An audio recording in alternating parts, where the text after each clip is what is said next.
Frequently about what it means to be a Muslim in today's India.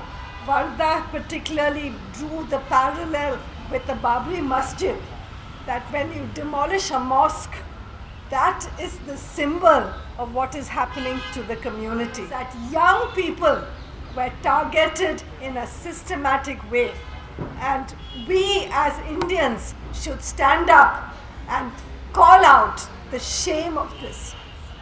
The concerted assault on the student community, with the police entering not just the campus but the space where students pursue their scholarship, the library, will remain a blot on Indian democracy, whatever they do to try and control the narrative. Frequently about what it means to be a Muslim in today's India.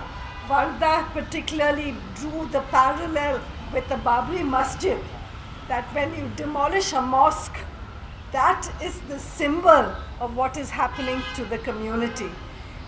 And I think the experiences that Harish had in Jamia is something that he says that he'll never forget, that every time it gets cold and this weather comes and the pain on the back comes back, memories remain. And that is the story of Jamia, because what happened in Jamia could happen anywhere. It could happen to anyone, anywhere in this country.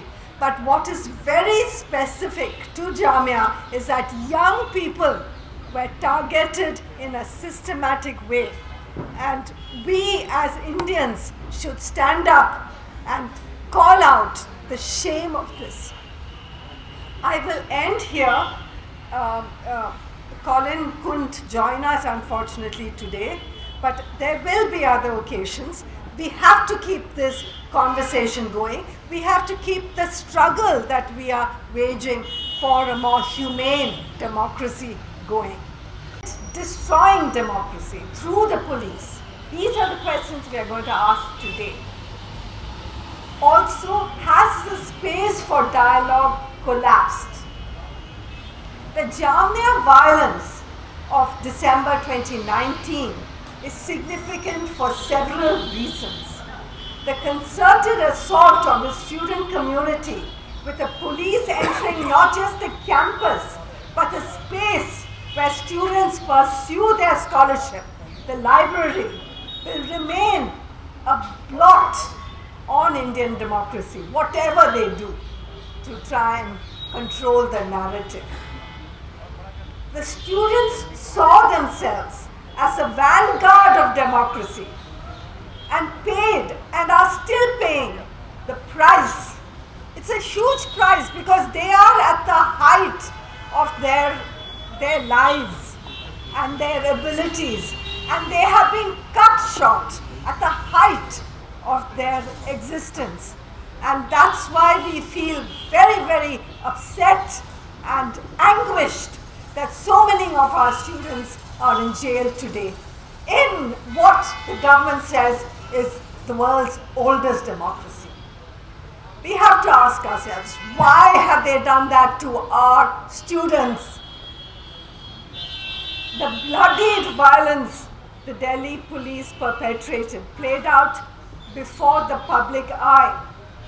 Yet, as the attempt at all times was to paint students as the villains, with the Prime Minister himself making disparaging communal comments during an election rally in Jharkhand. Scenes of the manner in which the Khaki clan broke cameras to hide their guilt is still vividly alive in public memory, as also the courageous resistance of students, especially women students. We have someone here who represents the women who came out. She is from Aligarh. Aligarh saw violence, horrendous violence.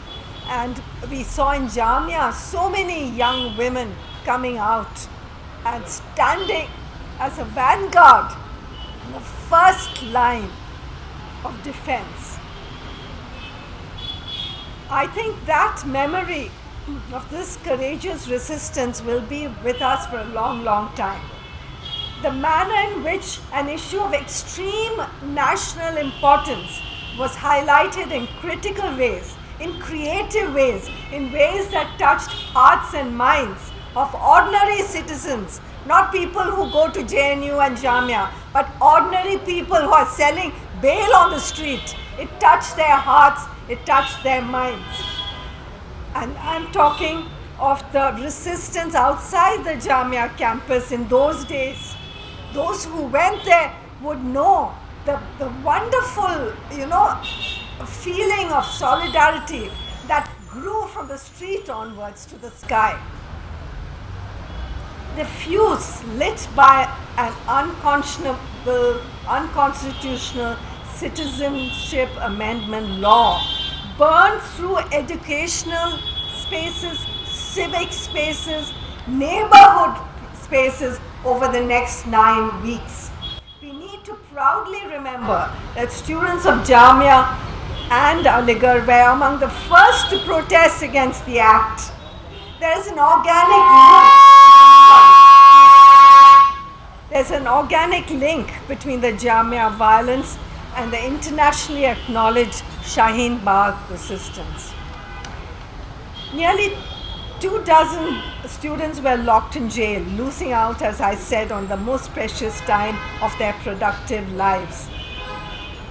And I believe a country that treats students as enemies cannot be a democracy. It's not a democracy, largest or in any other way. Let me end here and introduce our panelists of the evening. I request them to speak in the order I call out, but Colin has to join us. I think he's on his way. We'll start with Hartosh Singh Bal. We'll start with the students. We start with students? Then he will portray the... Okay, so let's start with the two students that we have here. We have Varda Beg. We're lucky to have her here. Student of Aligarh Muslim University, one of the sites of protest against unconstitutional Citizenship Amendment Act, and also the site of a brutal crackdown by the police. And then we have Haris, who actually is a student at Jamia, and he runs a popular website, Mehfil-e-Jamia. He was very much a part of the movement. Nice to have both of you, Varda and Haris, with us. And then we'll have Hartosh Singh Bal speaking. He's a senior journalist and editor-in-chief of Caravan, one of the rare ones today in the journalistic fraternity who still believes in using the pen and the computer as incisively as possible to hold power to account. Then, of course, we have Colin Gonzalez, who will join us shortly. He's a senior advocate of the Supreme Court of India and founder of the Human Rights Law Network. He has been a prominent voice over the decades in the service of democratic rights. Finally, we have Nadeem Khan, Khan Bhai as he's known as, who is there always to give support to people who are at the most desperate time of their lives. He is part of the Association for the Protection of Civil Rights. He has been a tireless advocate for democratic rights of the minorities and the marginalized, and has been a crucial voice against hate-mongering and communal violence. Thank you all for being here. National Dastak की आपसे गुजारिश है कि अगर इसको बचाना चाहते हैं तो नेशनल दस्तक को सब्सक्राइब करने के लिए रेड कलर के सब्सक्राइब बटन को दबाएं, फिर बेल आइकन की घंटी दबाएं। नेशनल दस्तक को बचाने के लिए बहुत ज़रूरी है कि हर खबर को शेयर करें, लाइक करें, कमेंट जरूर करें।